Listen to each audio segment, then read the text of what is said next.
കുറേ ദിവസമായി വിചാരിക്കുന്നു ഒന്ന് അലമാര വൃത്തിയാക്കിയാൽ എന്താന്ന്. അതുകൊണ്ടാണ് കേട്ടോ ഇങ്ങനെ വാതിൽ തുറന്ന് നമ്മൾ ഇമ്മയിലേക്ക് പോയിട്ട് എപ്പോഴും ഞങ്ങളുടെ ഡെയിലി വ്ളോഗ്സ്, ഈവനിങ് വ്ളോഗ്സ്, ഞങ്ങൾ എവിടെയെങ്കിലും പോയാലുള്ള വിശേഷങ്ങൾ ഇതൊക്കെയല്ലേ നിങ്ങൾ കാണാറ്. അതിൽ നിന്നും വ്യത്യസ്തമായിട്ട് നിങ്ങൾക്കിതാ പുതിയ കാഴ്ചകളുമായിട്ട് ഞാൻ വന്നിരിക്കുന്നു. വേറൊന്നുമല്ല, നമ്മളുടെ അലമാര വൃത്തിയാക്കൽ. ഒരു ബ്ലോഗർ അല്ലെങ്കിൽ ഒരു കണ്ടന്റ് ക്രിയേറ്റർ എന്നൊക്കെ പറയുമ്പോൾ ഞങ്ങളുടെ എല്ലാ വിശേഷങ്ങളും നിങ്ങൾ അറിഞ്ഞിരിക്കണ്ടേ. അപ്പൊ എൻ്റെ അലമാരയിലെ വിശേഷങ്ങളും നിങ്ങൾ അറിഞ്ഞിരിക്കണം. അപ്പൊ വെറുതെയാണ് കേട്ടോ, ഞാൻ ജസ്റ്റ് ഒന്ന് ചുമ്മാ വീഡിയോ എടുത്ത് വെച്ചതാണ് കേട്ടോ. നമുക്ക് എപ്പോഴെങ്കിലുമൊക്കെ ഇതൊക്കെ കാണാലോ. അപ്പോൾ ഈ ഒരു റൂമിന് ഒരു പ്രത്യേകതയുണ്ട്. ഇതായിരുന്നു ഞങ്ങളുടെ ബെഡ്റൂം. അതായത് ഒരു 10 വർഷത്തോളം ഞങ്ങൾ ഇവിടെയായിരുന്നു. ഇപ്പം ഏട്ടനൊക്കെ അപ്പുറത്തേക്ക് വീട് മാറിയതിനു ശേഷമാണ് ഞങ്ങൾ നേരെ താഴത്തേക്ക് പോയത്. കാരണം അച്ഛനും അമ്മയും താഴെ ഒറ്റയ്ക്കാണല്ലോ. അപ്പോൾ ഇതായിരുന്നു ഞങ്ങളുടെ റൂം. ഇതായിരുന്നു ഞങ്ങളുടെ അലമാര. ഈ ഒരു അലമാര ഒരു 10-15 വർഷത്തോളം പഴക്കമുണ്ട്. കാരണം കല്യാണത്തിന് മുന്നേയൊക്കെ ലാലോട്ടൻ റെഡിയാക്കി വെച്ചതായിരുന്നു. അപ്പോൾ അതിൻ്റെതായിട്ടുള്ള പഴക്കം കാണും. ഇപ്പോഴത്തെ പുതിയ മോഡൽ അലമാരയൊക്കെ കാണുമ്പോൾ ഞാനും വിചാരിക്കാറുണ്ട് അങ്ങനെയൊക്കെ കിട്ടിയിരുന്നെങ്കിൽ. പക്ഷെ അന്ന് ഇത് ട്രെൻഡായിരുന്നു മക്കളെ, ട്രെൻഡ്. ഞാൻ വന്നപ്പോൾ എനിക്ക് ഭയങ്കര ഇഷ്ടമായിരുന്നു കേട്ടോ. കാരണം ഭയങ്കര സ്പേസ് ആണ്. നമ്മൾ ഈ രണ്ട് ഡോറുള്ള അലമാരയിൽ നിന്നും വ്യത്യസ്തമായിരുന്നു കേട്ടോ ഇത്. ആ സമയത്ത് എനിക്കിങ്ങനെ കണ്ണാടീൻ്റെ മുന്നിൽ ഇങ്ങനെ സ്റ്റാൻഡൊക്കെ ആയിട്ട് ഭയങ്കര ഇഷ്ടമായിരുന്നേ. അപ്പോൾ ഈ അലമാര നല്ല രീതിയിൽ അങ്ങോട്ട് അലങ്കോലമായിട്ടുണ്ട്. കാരണം ഒന്നാമത് ഇവിടെ കുറച്ച് നല്ല ഡ്രസ്സുകളെ വെക്കാറുള്ളൂ. ബാക്കി ഞാൻ ഡെയിലി യൂസ് ചെയ്യുന്നതൊക്കെ താഴെയാണ് ഉണ്ടാവാറ്. അതുകൊണ്ട് തന്നെ ഇവിടുന്ന് അധികം എടുക്കേണ്ട വരുന്നില്ല. ഇവിടുന്ന് സാൻവിന്റെ ഡ്രസ്സുകൾ മാത്രമേ എടുക്കേണ്ട വരാറുള്ളൂ. അതുകൊണ്ട് തന്നെ അത് വൃത്തിയാക്കിയ അതും അതുപോലെ തന്നെ ഉണ്ടായിരുന്നു. പിന്നെ ഇപ്പൊ ഞാൻ ബാംഗ്ലൂർ പോകുന്ന സമയത്ത് എനിക്കൊരു ബാഗ് വേണ്ടതുകൊണ്ട് ഞാൻ ഈ ബാഗിലുള്ളതൊക്കെ ഇതിലേക്ക് വാരിച്ചാടിയിട്ടാണ് പോയത്. എനിക്ക് ഏറ്റവും ഇഷ്ടമുള്ള ഒരു ജോലി എന്താണെന്ന് വെച്ചാൽ അത് അലമാര വൃത്തിയാക്കലാണ്. പക്ഷേ ഞാൻ ചിലപ്പോഴൊക്കെ മടിക്കുന്ന ഒരു കാര്യം അലമാര വൃത്തിയാക്കലാണ്. കാരണം എന്ന് വെച്ചാൽ ഇത് പൂട്ടിക്കഴിഞ്ഞാൽ ആരും ഒന്നും കാണൂലല്ലോ, പുറത്തുള്ളത് മാത്രമല്ലേ ആൾക്കാർ കാണുള്ളൂ. അതുകൊണ്ടൊരു ഇത്തിരി മടിയുണ്ട്. അപ്പൊ നമുക്കിതങ്ങോട്ട് തുടങ്ങാം അല്ലേ. എനിക്കിഷ്ടാട്ടോ നേരിട്ട് നമ്മളിങ്ങനെ സംസാരിച്ചുകൊണ്ട് ചെയ്യുന്നത്. പക്ഷെ എനിക്ക് ഇത്തിരി മടിയോ ചമ്മലൊക്കെ ഉള്ളത് കൊണ്ടാണ് ഞാൻ അങ്ങനെ ഒരു വീഡിയോ ചെയ്യാത്തത്. ഞാൻ എന്തായാലും എൻ്റെ സാരി കളക്ഷൻ്റെ വീഡിയോ നേരിട്ട് വോയിസ് ഓവർ കൊടുക്കാതെ ഡയറക്റ്റ് ഓൺ വോയിസിൽ ഞാൻ ചെയ്യും. എന്തായാലും എനിക്ക് ഭയങ്കര ആഗ്രഹമാണ് അത് ചെയ്യണമെന്ന്. നമ്മളുടെ ആഗ്രഹങ്ങൾ നമ്മൾ ചെയ്യണ്ടല്ലേ. അതുകൊണ്ട് ഞാൻ എന്തായാലും അത് ചെയ്യും. അപ്പോൾ ഇത് ഞങ്ങളുടെ റൂം. ഇവിടെ കുറച്ച് ഫോട്ടോസും കാര്യങ്ങളൊക്കെ വെച്ചിട്ടുണ്ട്. ഞങ്ങളുടെ ഔട്ട്ഡോറിൻ്റെ ഫോട്ടോസാണ് അതൊക്കെ. പിന്നെ സാൻവിന്റെ 2 ഫോട്ടോസ് വെച്ചിട്ടുണ്ടായിരുന്നു. അതിനിടയിൽ അച്ഛൻ വസുവിന്റെ 2 ഫോട്ടോസും കുത്തിക്കയറ്റിയിട്ടുണ്ട്. അങ്ങനെ സാൻവിന്റെ ഉടുപ്പുകളൊക്കെ ഞാൻ അങ്ങനെ ഹാങ് ചെയ്ത് വെക്കാറാണ്. അത് അവിടെ എപ്പോഴും അങ്ങനെ തന്നെയാണ് വെക്കാറ്. പിന്നെ ഈ ഒരു സ്കേർട്ട് ഉണ്ടല്ലോ, ഈ ഒരു സ്കേർട്ട് എൻ്റെ സിസ്റ്ററുടെ വളമാറൽ ഫംഗ്ഷന് വാങ്ങിച്ചതാണ് കേട്ടോ. ജയലക്ഷ്മി എന്നായിരുന്നു കേട്ടോ വാങ്ങിച്ചത്. നല്ല സ്കേർട്ടാണ്. ഞാൻ ഒരുപാട് തവണ യൂസ് ചെയ്തിട്ടുണ്ട്. ഇത് അവളുടെ കയ്യിലായിരുന്നു. അവൾ ഇപ്പോൾ ഇങ്ങോട്ടേക്ക് സെൻഡ് ചെയ്ത് തന്നതാണ്. പക്ഷെ ഇപ്പം ഇതൊന്നും ഒരു ഫാഷൻ അല്ലല്ലോ. പിന്നെ എൻ്റെ ഒരു കാര്യത്തിൽ പറയുകയാണെങ്കിൽ എൻ്റെ കയ്യിൽ കുറേ ഡ്രസ്സുകളുണ്ട്. അതെന്താണെന്ന് വെച്ചാൽ എനിക്ക് കുറേ ഡ്രസ്സുകൾ എൻ്റെ ചേച്ചി തരും. അതായത് എൻ്റെ പൊന്നുണ്ടല്ലോ, പൊന്നു കുറേ ഡ്രസ്സുകൾ എനിക്ക് തരും. പിന്നെ അവൾ തരുന്ന ഡ്രസ്സുകളാണ് എൻ്റെ അടുത്ത് ഉണ്ടാവുക. പിന്നെ ഞാൻ വാങ്ങിക്കുന്നതും. പിന്നെ ഞാൻ വാങ്ങിച്ച ഡ്രസ്സുകൾ തന്നെ കുറേ കാലം ഞാൻ കൊണ്ട് നടക്കും. ഞാൻ പെട്ടെന്ന് അങ്ങോട്ട് ഒന്നും ഒഴിവാക്കുന്ന ഒരാളല്ല. നല്ലതുപോലെ കെയർ ചെയ്യും എൻ്റെ കയ്യിലുള്ള ഡ്രസ്സുകൾ. എൻ്റെ കയ്യിലുള്ള ഡ്രസ്സുകൾക്ക് കുറേ പഴക്കമുള്ള ഡ്രസ്സുകളൊക്കെ എൻ്റെ കയ്യിലുണ്ട്. പക്ഷെ അതും പുതുപുത്തനായിട്ട് തന്നെ ഇപ്പോഴും ഉണ്ടാവും. ഞാൻ ഡ്രസ്സ്, കമ്മല്, വള അങ്ങനത്തെ സാധനങ്ങളൊക്കെ ഞാൻ നന്നായിട്ട് കെയർ ചെയ്യും. അപ്പോൾ അതുകൊണ്ട് തന്നെ എൻ്റെ അടുത്ത കയ്യിൽ അത്യാവശ്യത്തിനുള്ള ഡ്രസ്സുകളുണ്ട്.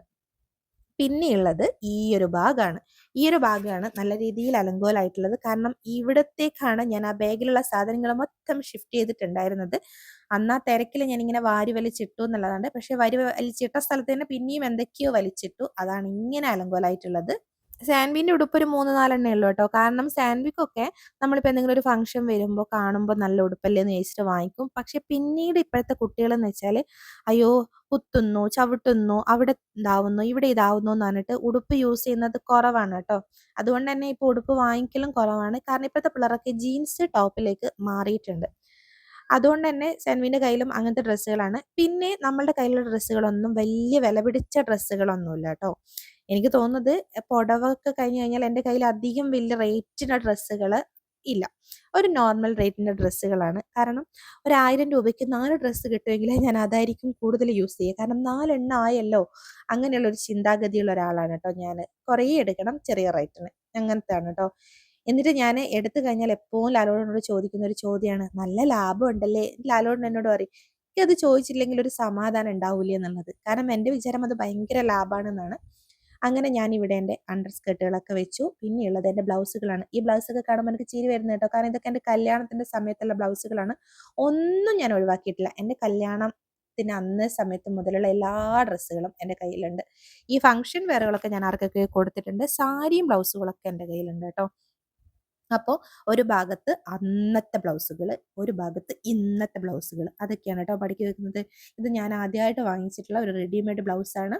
പിന്നെ ഇതാ ഈ ബ്ലൗസിൻ്റെ ഒക്കെ വണ്ണം കണ്ടോ, ഞാൻ അത്രയേ ഉണ്ടായിരുന്നുള്ളൂ. ഇത് കാണുമ്പോഴാണ് എനിക്ക് ചിന്തിക്കുന്നത് ഞാൻ അത്രയും മെലിഞ്ഞിട്ടായിരുന്നല്ലേ എന്നുള്ളത്.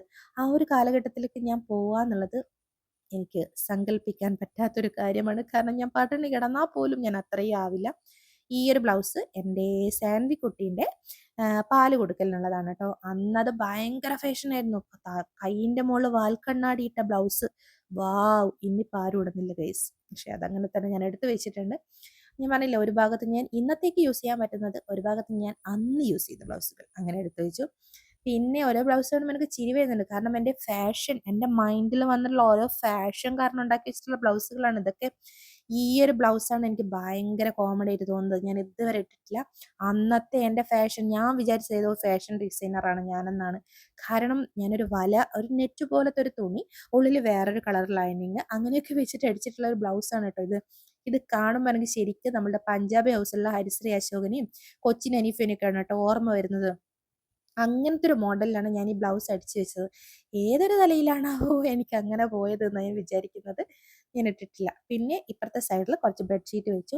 ഞാൻ പറഞ്ഞില്ലേ എൻ്റെ കയ്യിൽ ഒരുപാട് പഴക്കമുള്ള സാധനം ഉണ്ടെന്ന്. ഈ ബെഡ്ഷീറ്റ് നമ്മളുടെ കല്യാണത്തിൻ്റെ സമയത്തുള്ള ബെഡ്ഷീറ്റാണ്. ഇപ്പോഴും പുതുപുത്തനായിട്ടല്ലെങ്കിലും എൻ്റെ കയ്യിൽ ഉണ്ട്. ഞാനതിങ്ങനെ സൂക്ഷിച്ചു വെച്ചോളൂ. എനിക്കിങ്ങനത്തെ ഓരോ ഡ്രസ്സുകളെ പറ്റിയിട്ട് ഒരുപാട് കഥകൾ പറയാനുണ്ട് കേട്ടോ. അതൊക്കെ എനിക്ക് ചെയ്യണം എന്ന് ആഗ്രഹമുണ്ട്. ഞാൻ പറഞ്ഞില്ലേ, എനിക്ക് എന്തോ ഒരു ഒരു ഒരു മടിയോ ഒരു ചമ്മലൊക്കെ പോലെ ആയിട്ടാണ് ഞാൻ അങ്ങനെ പല വീഡിയോസും ചെയ്യാത്തത്. എനിക്കൊരു ഒരുപാട് ഐഡിയ ഉണ്ട്, എനിക്ക് അങ്ങനെ ചെയ്യണം ഇങ്ങനെ ചെയ്യണം എന്നൊക്കെ ഉള്ളത്. പക്ഷെ എനിക്ക് അങ്ങോട്ട് ചെയ്യാൻ പറ്റുന്നില്ല. അടുത്തതായി ഞാൻ വലിച്ചു വാരിയിടുന്നത് എൻ്റെ സാരികളാണ്. ഞാൻ പറഞ്ഞില്ലേ, എൻ്റെ സാരി കളക്ഷൻ ചെയ്യണം എന്ന് എനിക്ക് ഭയങ്കര ആഗ്രഹമുള്ളതാണ്. കാരണം എൻ്റെ സാരികൾക്ക് ഓരോന്നിനും ഓരോ കഥകൾ പറയാനുണ്ട്. അവർ പറയില്ല, ഞാൻ പറഞ്ഞുതരും. അപ്പോൾ ഇതെൻ്റെ പുടവയാണ് ഗൈസ്. ആഹാ, അപ്പോൾ ഇത് കാണുമ്പോൾ ഒരു നൊസ്റ്റു ആണല്ലേ. പക്ഷേ ഇങ്ങനെയാണല്ലേ നമ്മുടെ പുടവക്കാർ വരുമ്പോൾ നമ്മുടെ മേലിങ്ങനെ ഡ്രസ്സ് ഇട്ട് തരാം. പക്ഷേ ഈ സാരിയിൽ എന്നെ കാണാൻ അന്നൊട്ടും ഭംഗിയില്ലായിരുന്നു കേട്ടോ. കാരണം എനിക്ക് എൻ്റെ വെഡ്ഡിങ്ങിൻ്റെ ഫോട്ടോ കാണുമ്പോൾ ഇപ്പോഴും കരച്ചിലൊക്കെ വരും ഗൈസ്. കാരണം എന്നെ അത്രയ്ക്കും മൊഞ്ചാക്കി വെച്ചിട്ടുണ്ടായിരുന്നു എൻ്റെ ഒരു ബ്യൂട്ടീഷ്യൻ. തലശ്ശേരിയിൽ നിന്ന് വന്ന 2 ബ്യൂട്ടീഷ്യന്മാരായിരുന്നു. ഞാൻ പോലും അറിയില്ല എന്നെ അവരെന്താ ചെയ്തതെന്ന് വെച്ചുള്ളത്. അവിടെ നിൽക്കട്ടെ.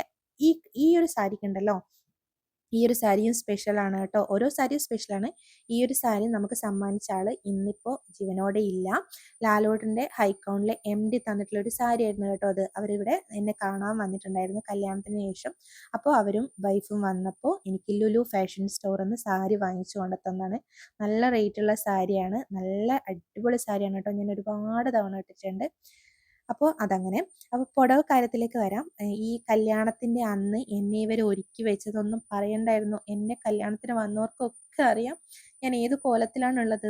ശരിക്കും നമ്മൾ നിലത്ത് വീണ് കഴിഞ്ഞാൽ തലയിൽ 2 മുഴ വരില്ലേ, അതുപോലെയാണ് കേട്ടോ എൻ്റെ ഹെയർ സ്റ്റൈലൊക്കെ അവർ ഒരുക്കിയിട്ടുണ്ടായിരുന്നത്. അയ്യോ, ആരും അങ്ങനെ ഒരു ചതിയിൽ പെട്ടു പോകരുതെന്നേ ഉള്ളൂ.